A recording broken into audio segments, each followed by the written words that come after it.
Salam sejahtera untuk kita semua. Pelajaran sekolah sahabat dengan tema utama tentang kematian, hampir mati, dan harapan masa depan. Pelajaran ke-9, bagian-bagian yang bertentangan. Kamis, 24 November. Jiwa-jiwa di bawah mezbah. Bacalah Wahyu 6 ayat 9-11. Bagaimanakah bisa jiwa para martir yang mati menangis di bawah mezbah? Pembukaan meterai Wahyu kelima mengungkapkan pemandangan yang tidak biasa. Jiwa para martir terlihat secara kiasan di bawah mezbah menangis kepada Tuhan untuk membalas dendam.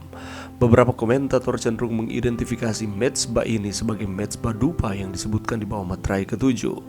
Tetapi rujukan pada darah atau sebagai gantinya dupa dalam Wahyu 6 ayat 9-11 membawa kita untuk melihat di sini suatu kiasan ke mezbah korban bakaran, di mana darah korban dicurahkan. Sebagaimana darah korban-korban itu biasa dipercikan di sekeliling mezbah, demikian pula darah para martir secara simbolis dicurahkan di mezbah Tuhan pada waktu. Dengan tetap setia kepada firman Allah dan kesaksian Yesus, mereka kehilangan nyawanya. Jiwa di bawah mezbah juga dalam arti simbolis. Dengan memahaminya secara harfiah, orang harus menyimpulkan bahwa para martir tidak sepenuhnya bahagia di surga karena mereka masih menangis untuk membalas dendam. Ini hampir tidak terdengar seolah-olah mereka sedang menikmati upah keselamatan. Keinginan untuk membalas dendam dapat membuat hidup Anda sengsara, tetapi kematianmu juga penting untuk diingat bahwa Yohanes tidak diberi pemandangan surga sebagaimana adanya. Tidak ada kuda putih, merah, hitam, atau pucat di sana dengan penunggangnya yang siap berperang. Yesus tidak muncul di sana dalam bentuk anak domba dengan luka pisau yang berdarah. Keempat binatang itu tidak mewakili makhluk bersayap yang sebenarnya dari ciri-ciri binatang yang dicatat. Demikian juga tidak ada jiwa yang terbaring di dasar mezbah di surga. Seluruh adegan itu adalah pernyataan gambaran dan simbolis. Di SDA Bible Commentary jilid 7 halaman 778, George L. Ladd menulis, dalam contoh sekarang, mezbah jelas merupakan mezbah pengorbanan tempat darah korban dicurahkan. Fakta bahwa Yohanes melihat jiwa-jiwa para martir di bawah mezbah tidak ada hubungannya dengan keadaan orang mati atau situasi mereka dalam keadaan hampir mati. Itu hanyalah cara yang jelas untuk menggambarkan fakta bahwa mereka telah menjadi martir atas nama Tuhan mereka.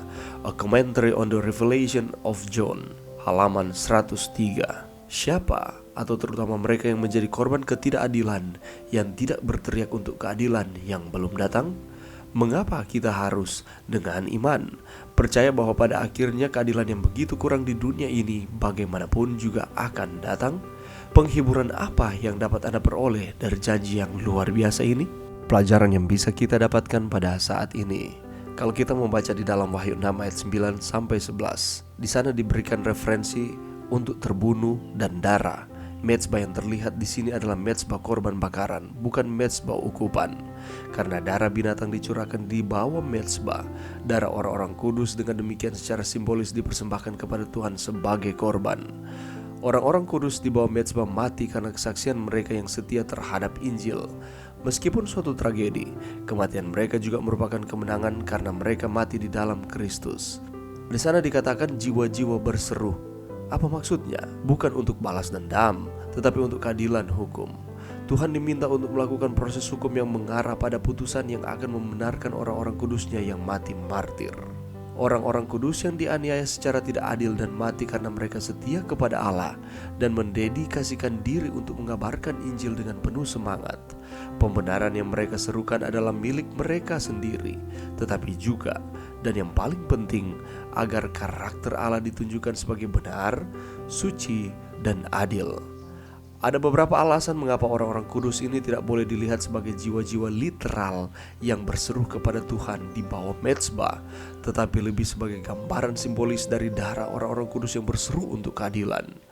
Yang pertama, penting bahwa mezbah korban bakaran terletak di pelataran luar bait suci karena, seperti yang ditunjukkan oleh Ranko Stefanovic, itu berarti pemandangan yang digambarkan di sini terjadi bukan di bait suci surgawi, tetapi di bumi. Ini dicatat di dalam The Revelation of Jesus Christ, Commentary on the Book of Revelation 2nd edition, halaman 244.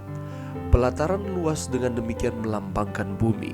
Oleh karena itu, jiwa-jiwa yang terbunuh menangis dari bumi dan oleh karena itu tidak dapat menjadi roh yang hidup di surga.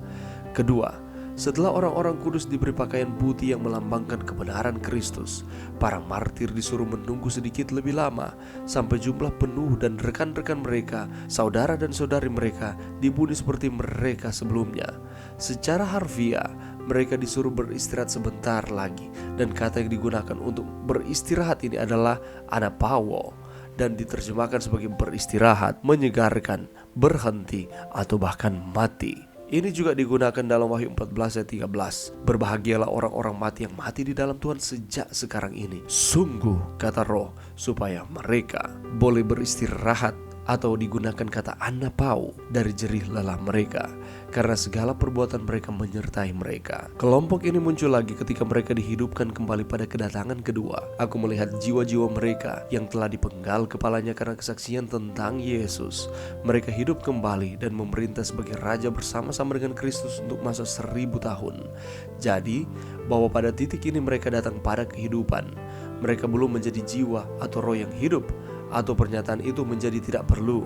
Dengan demikian, gambaran mereka beristirahat untuk beberapa saat lebih lama ketika digabungkan dengan gagasan tidur yang digunakan di seluruh Alkitab untuk kematian, membuat pembaca memahami bahwa orang-orang kudus yang dipenggal harus tinggal di kuburan mereka sedikit lebih lama, yaitu sampai kedatangan Kristus yang kedua kali.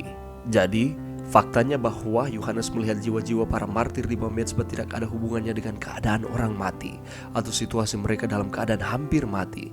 Itu hanyalah cara yang jelas untuk menggambarkan fakta bahwa mereka telah menjadi martir atas nama Tuhan mereka. Mereka telah mati untuk Tuhan. Mari berdoa.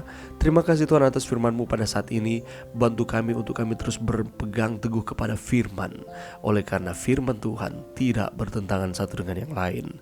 Ini doa kami di dalam nama Yesus. Amin.